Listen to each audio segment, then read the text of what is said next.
Hey guys, welcome to Marla's World. If you're new here, welcome back to Marla.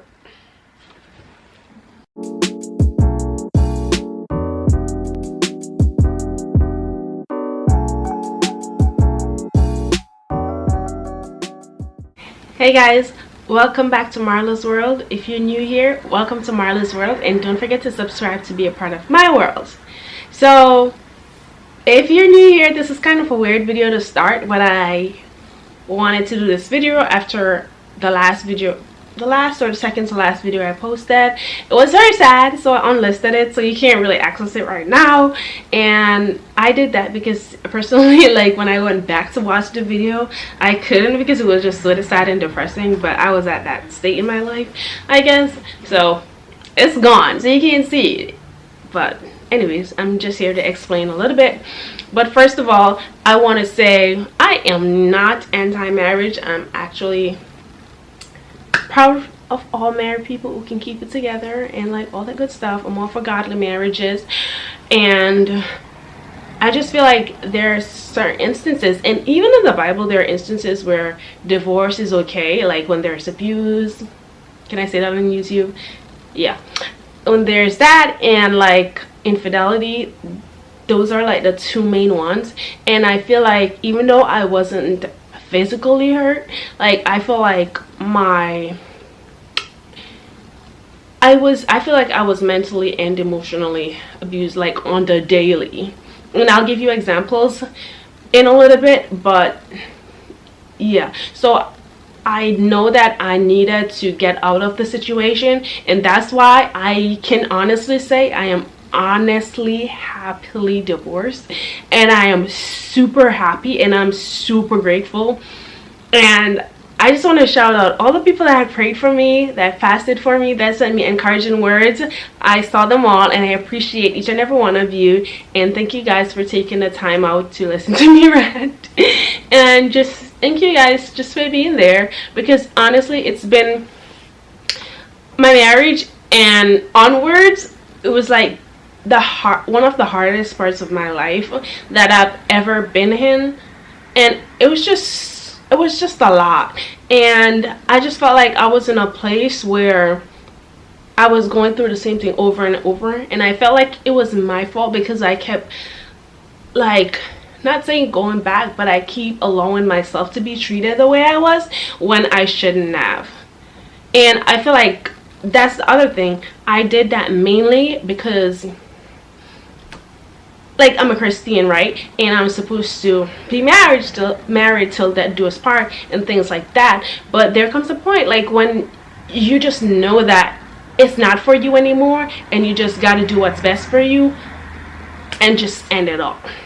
And also, before I get into this, I want to say, when I came to America in 2012, and before I came here, there was this man. He came to my sister. He's a prophet, I think so. My sister could correct me if he's not. But he came to my sister's house, and he was praying for me, and he prophesied to me, and he told me that something about I'm gonna meet somebody in college and their mom and this, that, and the third. I don't remember what exactly, but I know that it was a hard time coming, and the way he explained it, I feel like it should have been just a cue that I shouldn't get married to anybody that I meet at college.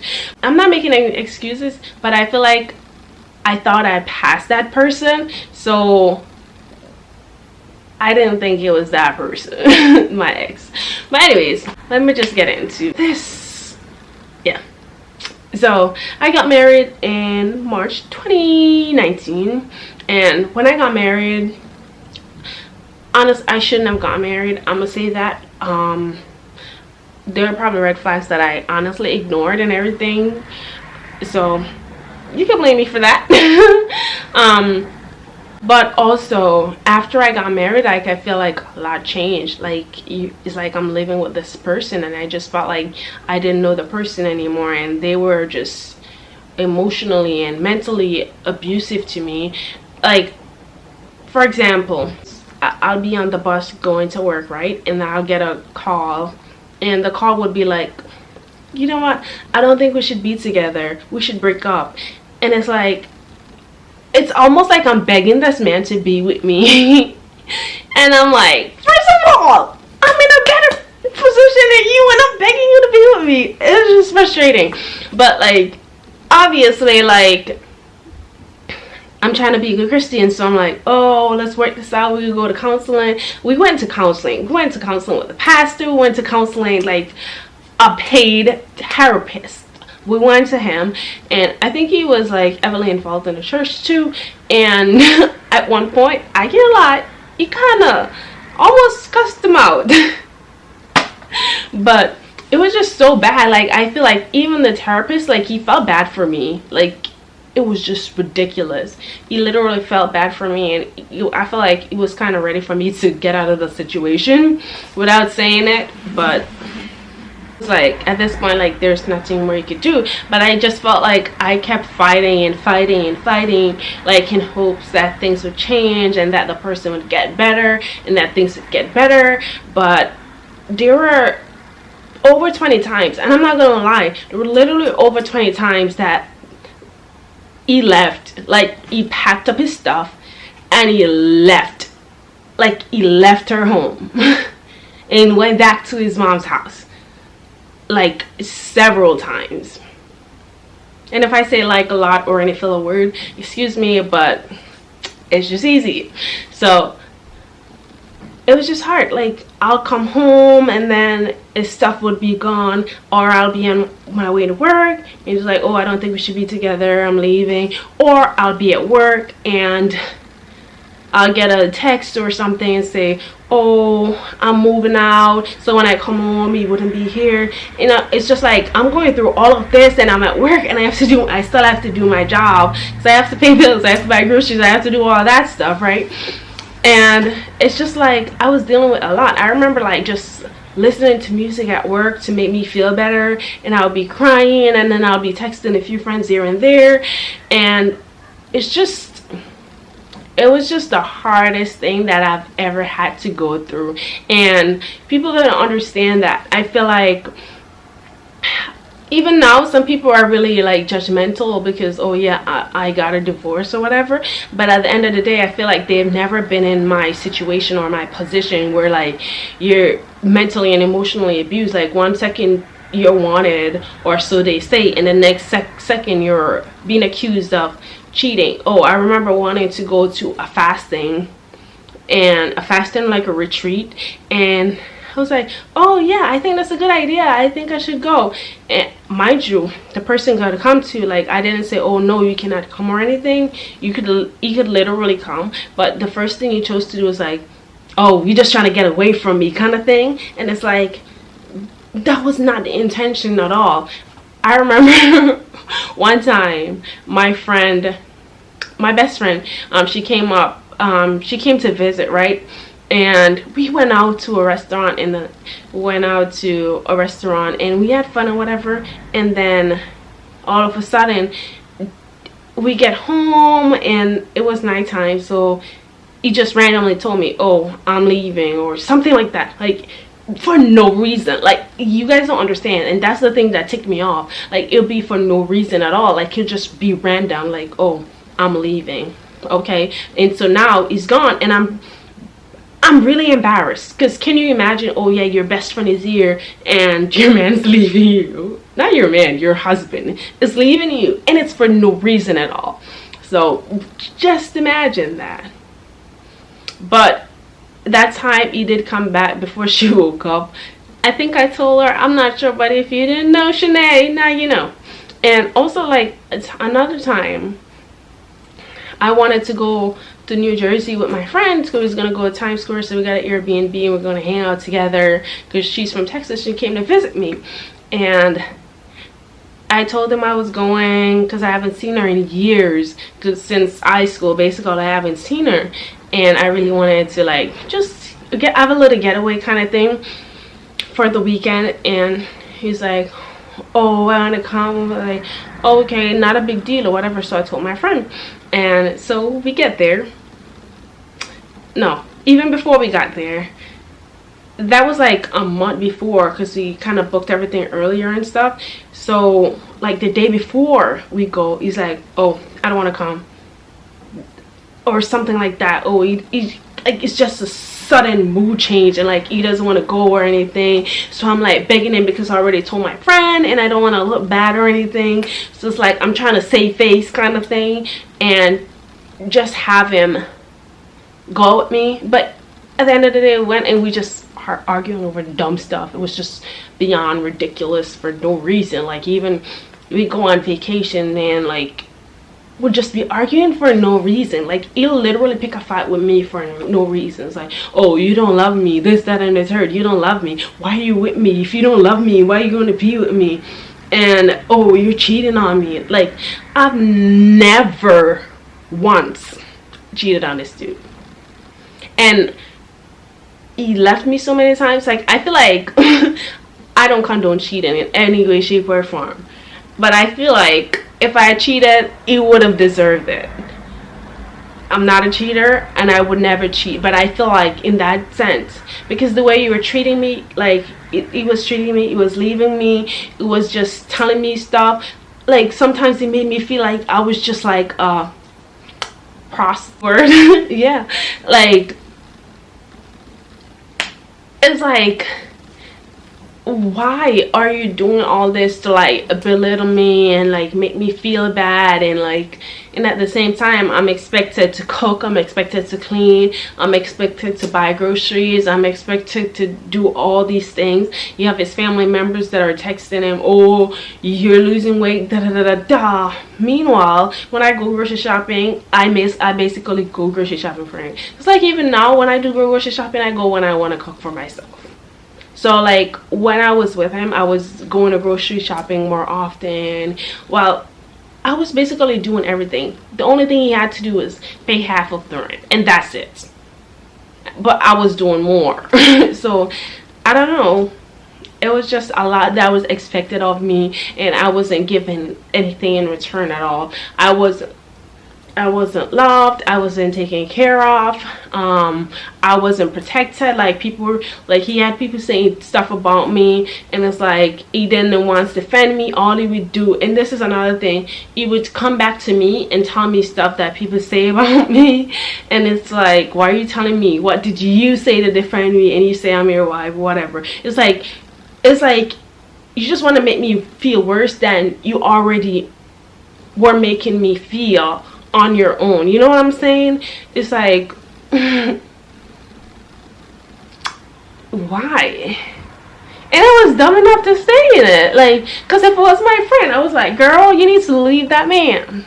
But like I said, I was married, and I was dumb, and I was trying to be a good Christian. But look where that got me. And so yeah, we were together for a year. On our 1-year anniversary, so he works at night, right? So he went to work the night of March 30th, 2020. And he went to work, and he came back. No, while he was at work that night, he texted me. He sent me a heart or whatever, and I was like, oh, I love you, whatever. And that night, well, the morning, he came home. So that's now March 31st at like 4 a.m. or 3 a.m. And he came home, right? And he's like, oh, I'm leaving you. And he packed his stuff at 4 or 3 o'clock in the morning. He packed his stuff and he left for no reason. Like, when I say literally no reason, I didn't do anything. He knew I didn't do anything. He just left for no reason.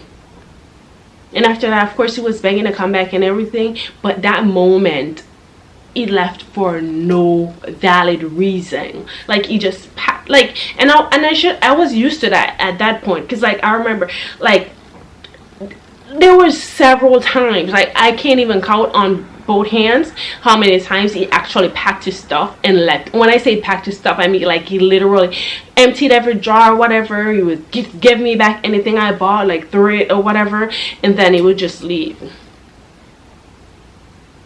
And I was like, that day I knew like I was done for good, because I wasn't gonna like let him just accuse me on a daily. I wasn't gonna let him toy with my emotions anymore and like continue putting myself in the situation to be hurt. And I know like a lot of people have their expectation, or like, yo, you should stay with him, or you should help and do all that stuff. But at the end of the day, until you are in the situation, you have no right, and you can't tell me what to do. And that's how I see it, okay? You can't tell somebody what to do unless you're in the situation and you're being hurt or whatever. Because at the end of the day, if you could see the scars on my heart that he did, then you would have considered that physical abuse and you would have told me to leave, right?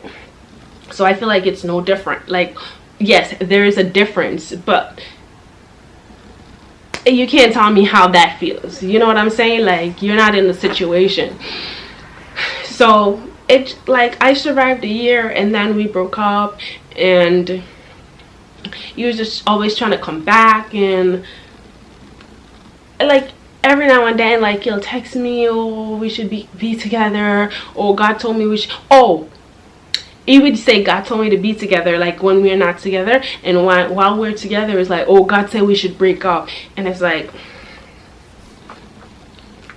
how you gonna say God say we should be together, but at the same time you're telling me God says we shouldn't be together? And I'm like, God is not wishy-washy. He's not going to tell you to. First of all, if you're married, I don't think God is going to go and say, oh, you should leave your wife, whatever. Well, maybe God was giving my freedom, then I should have claimed it. But anyways, it was just, I don't know, like, how are you going to use it when it's convenient for you? It's like, okay, you can't say God saying one thing, then you're saying the other thing. Like, you have to stick with one side, because God is not going to say do this, then he's going to say, oh, don't do that, do that. Like, it doesn't make any sense. It's like, oh, God's going to tell you to cheat, but then God is like, oh, don't cheat. It's like, no, he's going to stand on what the word says, right? Yeah, but anyways, so it was just hard.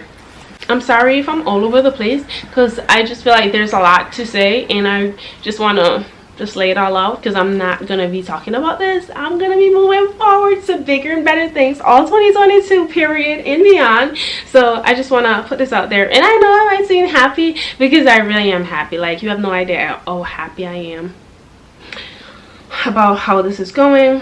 How did I cope during all that? Honestly, I had people praying for me, and when I would get like super depressed or anything, I would just isolate myself, because I just felt like I was repeating myself all the time, and I was staying in a situation that wasn't good for me, and I knew it, but I also like felt like I just wanted to do what I thought was expected or thought was right for me to do. So yeah, but I coped with it a lot by praying, did a little counseling. I had friends that I would talk to. Of course, the hardest thing about like telling people is that they see you go through so much, and it's like you're going back and forth all the time, and sometimes you don't want to repeat yourself over and over, and the cycle was like that. So it was like everything I would tell them would be the same things, and I would tell them how I would feel and how I'm being treated, and of course nobody want to see their friend treated like the way I was being treated or anything. So it was just hard for them to listen, and it was just hard for me to just, I feel like I was being, what's the word, I feel like I was just going through the motions and telling them the same thing over and over, even though it was in fact happening over and over. But I got tired of that, and I felt like I just needed to just be by myself and just figure it out on my own. And I know, like, I had people, don't get me wrong, I had lots of people I could talk to, and at the end of the day, I'm grateful for what was there for me, and I'm glad I'm no longer in that situation, and I escaped, and I'm free. But anyways, I got an annulment on January 3rd. I think I explained that, right? Like, if not, I'll leave this in there or whatever. But on January 3rd, I went to court. I saw the judge. Well, let me tell y'all. So when I saw the judge, my face lit up. Like, I was so freaking excited, because I remember talking to my friend. Like, I was texting my friend like a little bit before the court, and I was telling her, and she's like, oh, you excited? I'm like, I'm not really excited about it or anything, because I didn't see a judge on there. Little did I know that one of the persons was a judge. And I was so happy. So he asked, oh, why should you grant the annulment? I explained to him, and it was like, oh, your annulment is granted, da da da da da. And after I hang up, right, I literally cried. Like, so I called my aunt, and I was bawling. I'm bawling, but I was crying. Like, I was like, because I didn't know it was gonna happen that day, and I was just crying, like tears, like real tears. Like, I was crying.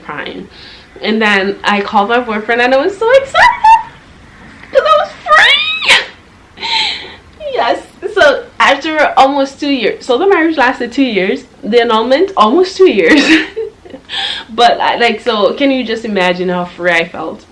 It was an amazing feeling. And then I called my friends. They were so excited for me. Like, I was finally free. And here it is. So 2 days after the annulment, I hear a knock on the door, and I'm like, I'm not expecting anybody, so I don't answer the door. I don't ever answer the door, because like, if somebody's gonna come over, they're gonna text me, right? Bam, it's my ex. And I'm like, that's super creepy. Like, we just got annulled. Like, I have nothing to do with you at all, period. It's like, oh, I just came to see if I had any mail. First of all, why would you have any mail here? You left March 2020, darling. It's now January 2022, almost 2 years after. You have no mails here, no nothing. You don't need to pop up. You don't need to knock on my door, knock on my window, or anything like that. And I was getting scared and paranoid. It's like, am I even safe here? Kind of thing. Because like, it makes no sense. Like, who does that? Like, as like some lifetime stuff, you know what I'm thinking? But I'm glad, like, he went away, and hopefully never comes back, because I want to be able to feel safe where I live, you know what I'm saying? So yeah, and that's basically it. I'm so excited for my future.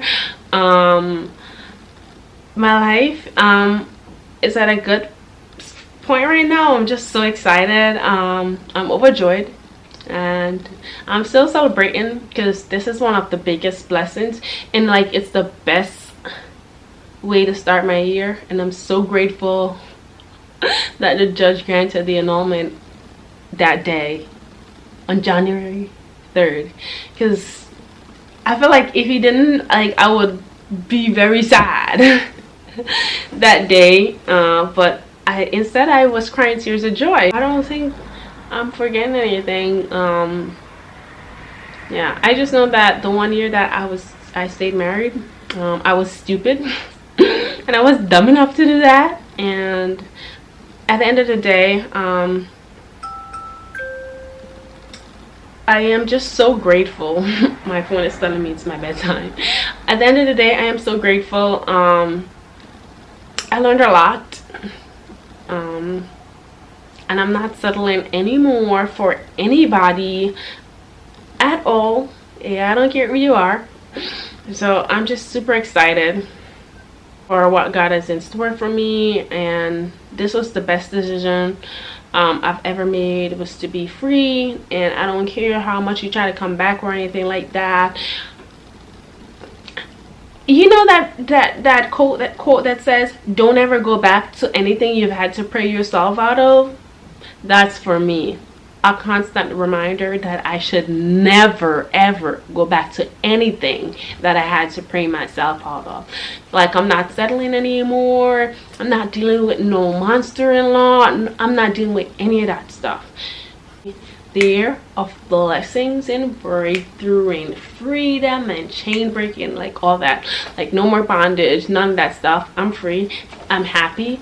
I'm blessed. I'm grateful.